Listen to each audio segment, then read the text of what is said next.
Welcome to the Happiness Podcast. I'm Dr. Robert Puff. We've all heard it said, perhaps countless times, that money can't buy happiness. But how many of us, I wonder, really believe that? And I think this comes out in many ways throughout our day. We see someone having a nicer car than we do, and we think, if I had that, I'd be happy. We hear on the news how someone won $100 million in the lotto, and we think, if I won that, I'd be happy. We see on social media one of our friends purchasing a new home that's just beautiful, and we think, wow, if I had that, all would be well. And yet, we keep hearing that money doesn't buy happiness. So what's the truth? Does it or doesn't it? Well, believe it or not, scientists can actually investigate this question and see if there are any answers. And what they recently found is happiness really does come for free. What they found was that in societies where people don't have a lot of money, they can still have very high levels of happiness. This published paper was recorded in 2021 with the collaboration of McGill University and the University of Barcelona. So here's what they did. They spent time interviewing people in the Solomon Islands and Bangladesh, but particularly people that were living in poor, more rural regions. And they interviewed 678 people between the ages of the mid-20s and early 50s. They interviewed people in regards to what constituted happiness for them, and also they got a sense of their passing moods, their lifestyle, fishing activities, household incomes, and levels of market integration. And in both these countries, they compared them to their counterparts, people who lived in larger metropolitan cities and were doing much better financially. And they found two main things: that people that were living in urban areas and making a lot more money reported lower levels of happiness, and yet the people that were living in more impoverished areas with less income reported higher levels of happiness, and they really enjoyed spending time with their families and being in nature, which they felt contributed to their levels of happiness.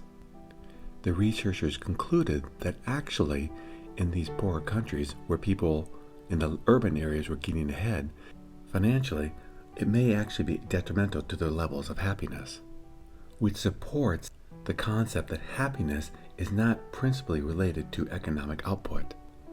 When people feel safe, they are comfortable, and they get to spend time with a strong community and family, they are happy, regardless whether they're making a lot of money or not. And very interestingly, they found that though most of the world really compares themselves on social media to their peers, which can cause unhappiness in these more rural areas, that tended not to be the case. So what can we learn from this study? I think there's a lot here. Well, first off, these people weren't starving. They weren't living on the streets. They weren't barely getting by. They lived in the rural community where their basic needs were easily met, and the main thing they had was a sense of community and nature, which they spent a lot of time in.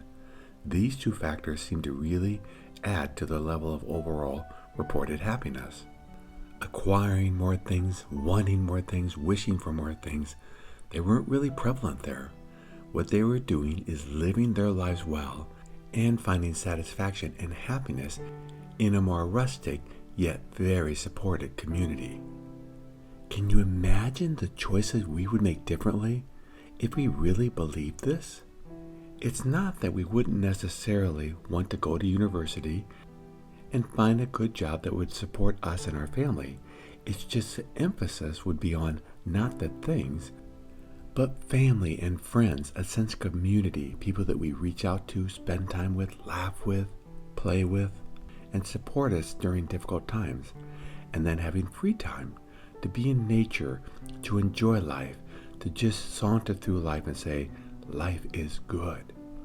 If we made this our emphasis, again, it's not that we wouldn't achieve things, but we would do it at a slower pace. We would do it where we're not waiting until someday I'll get there. We'll get there all along the way. We will reach out to our friends and spend time with them. We'll find times to read a book, to go for a walk in a park, to watch the sunsets in life. those will be how we'll shift. And if we do that all along the way, then we'll find that happiness is here right now. And if I achieve things, particularly monetary things, it really won't make any difference, and it could potentially cause me harm. But I want to say something about wealth or earning things or making money. In and of itself, it does not cause us harm. I've worked with a lot of people that do exceptionally well, and they are happy people. Wealth doesn't make us unhappy in and of itself. What makes us unhappy is sacrificing for that wealth, sacrificing for those things, or getting attached to those things and being fearful of losing them, where we don't need them. And if we really believe that we don't need those things to be happy, we don't need to keep those things to be happy, can you imagine the different choices we would make in life? We would do our work because we enjoyed it. We would take vacations because they're wonderful. We would spend time with family and friends because it makes our hearts sing. We would spend time in nature, do things to just be at peace with the world and the universe because that brings us joy. And all the stuff, all the things, all the monetary things that we can pursue, though we may still go after them in order to be safe and feel comfortable, that won't be our abiding focus. Instead, we'll make our focus on living well now, realizing that the monetary gains that I may get in the future based on what I'm doing now will kind of be irrelevant. They won't make me unhappy. They just won't make me happy. So instead, we focus on enjoying the journey of life. I believe that's the message of this study. Now, our minds are very tricky. What we often do is we say, okay, I'm going to work really hard for a while, and then I'll start living. But that's a catch, because we can do that for ages. And when we get there, one, we don't know if we'll even be at a place where we can enjoy life because we're so exhausted and have all these health problems and collateral damage from everyone that we've lost in our life or that we've hurt because we're not there, because we're working all the time. But we may not even reach our goal. We can spend all this time, all this energy, all this sacrifice for this financial goal, and then bang, it's gone. One lawsuit, one bad choice, and it's all gone. And now we've wasted those years to get here, and we got here, and we didn't even make it. How sad.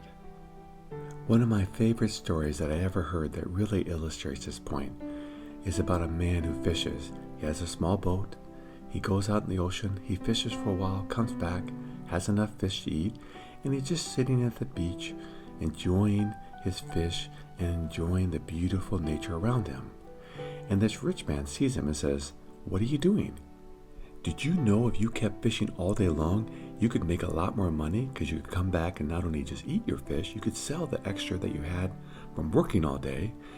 And then when you made enough money from that, you could buy more boats so you could hire people to help you catch even more fish. And then you'd have so much money that you'd reach a point where you could relax and sit and enjoy yourself all day long. And if you worked really hard, you might be able to do that in 10, 20 years from now." And the fisherman looked at him askance and said, "That's what I'm doing now. Why would I do all that?" There's deep wisdom there. We need to realize that this is life and stop waiting for the monetary things to change before we start living.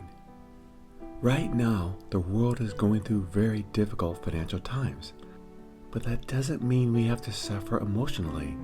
We still have our friends, and if we don't work as much, we have more free time to enjoy life. There's always something beautiful that we can be with. We really don't need that much to be happy.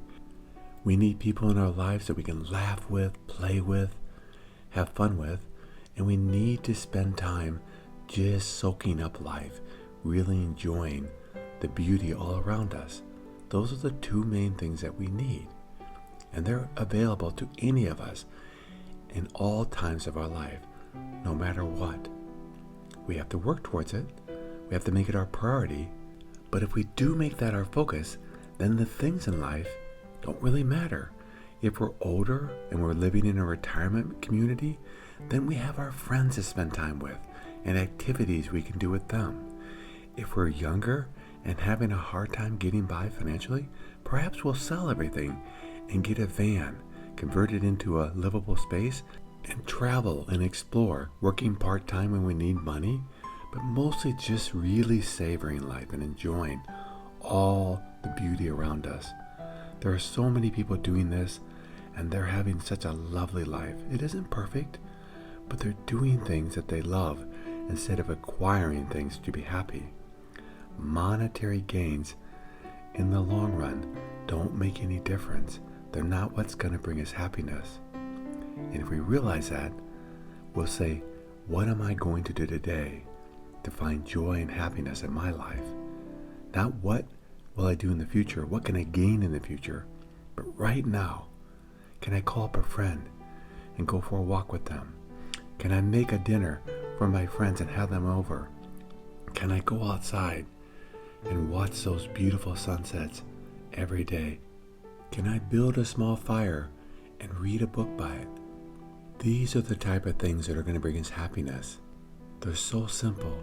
They're so available to any of us.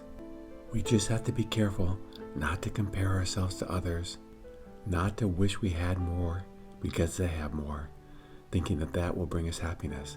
Happiness is right here, right now. All we have to do is connect with the present moment. Be still and be happy. Life truly is a beautiful adventure, available to any of us. We really can be happy with very little. But we have to focus on the things that do bring us happiness and put our energy towards them. When we do that, we will find that happiness will be around us all the time, and we will find that life truly is a beautiful adventure, one day at a time, one breath at a time. Thank you for joining me on the Happiness Podcast. If you'd like to learn more about the podcast, please go to happinesspodcast.org. And until next time, accept what is, love what is.